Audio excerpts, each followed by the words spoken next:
Rising dramatically above the Golden Vale in County Tipperary is one of Ireland's most recognisable landmarks. Its ruined cathedral, round tower and ancient stone walls resemble a medieval castle. But the Rock of Cashel is not simply a castle. It was once the seat of kings, later became one of Ireland's most powerful religious centres, and witnessed both magnificent ceremonies and terrible violence.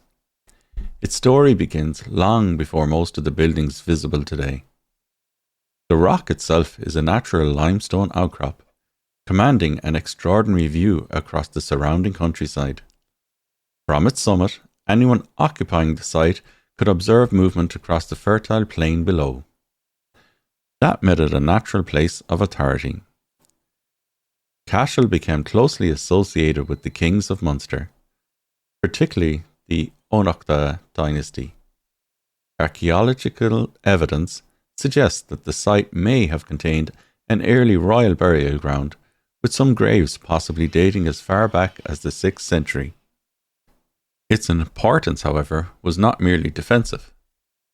This was a place where kingship could be displayed. A ruler standing above the surrounding landscape was making a powerful statement.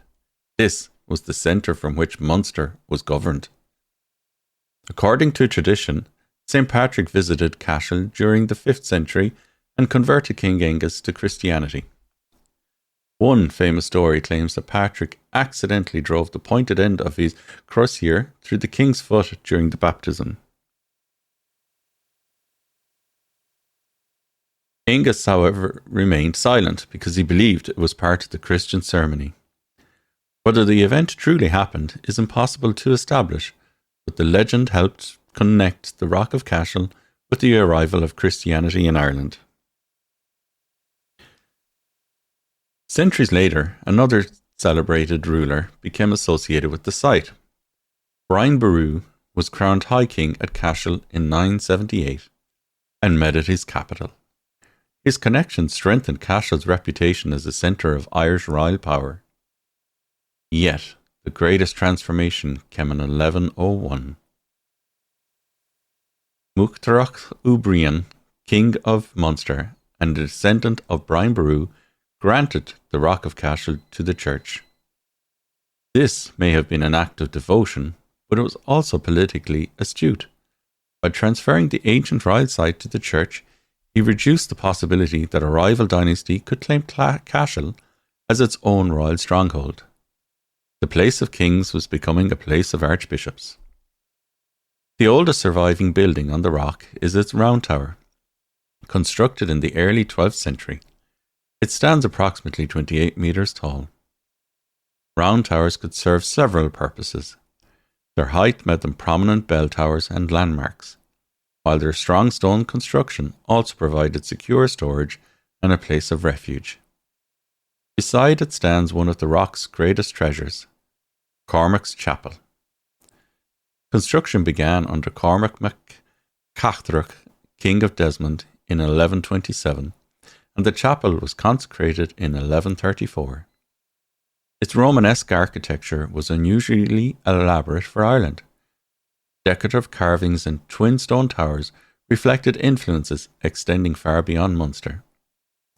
Inside are fragments of extremely rare medieval wall paintings, created using costly pigments and sophisticated techniques. They offer a glimpse of how colourful Ireland's medieval churches once were. The great Gothic cathedral was constructed during the 13th century. Its size reflected Cashel's position as a major ecclesiastic centre. The surrounding complex eventually included the Hall of the Vicar's Carrel, living quarters, and a fortified tower house. What visitors see today is therefore not the work of one ruler or one generation. It is a collection of buildings created over several centuries as the rock changed from a royal centre into a powerful religious community. But Cashel's commanding position could also make it a target. In September 1647, during the Irish Confederate Wars, forces led by Murroch O'Brien, Baron of Inchiquin, attacked the rock. Soldiers and civilians had taken shelter inside its walls, believing the elevated religious complex would protect them. It did not. The attackers entered the cathedral and a massacre followed. Estimates vary, but a great many defenders, clergy, and civilians were killed. The violence became one of the darkest chapters in Cashel's long history. During the 18th century, the old cathedral was abandoned for worship. Roofless and exposed to the weather, the buildings gradually became the haunting ruins recognised today. Yet, the rock was not forgotten. In 1874, it became the first national monument placed in state care by the Office of Public Works, marking an important step towards the preservation of Ireland's historic sites. And so, with so many ancient Irish places, history is only half of Cashel's story. Folklore claims that the devil created the rock while fleeing from Saint Patrick. He supposedly bit an enormous piece from a nearby mountain, broke a tooth, and spat the rock across the countryside. The gap left behind became known as the Devil's Bit, while the piece that landed in the Golden Vale became the Rock of Cashel. The geological explanation may be more credible, but the legend captures what people have felt about Cashel for centuries. It appears almost too dramatic to be natural. Kings ruled from it. Saints were connected with it. Archbishops transformed it, and armies fought for it. The Rock of Cashel is not one ruined castle standing above Tipperary. It is a record of how power in Ireland changed, from pagan kingship to Christianity, from royal fortress to cathedral, and eventually from a place of authority to a monument of national memory. Subscribe to Ireland Remembered for more of Ireland's history, folklore, and forgotten stories.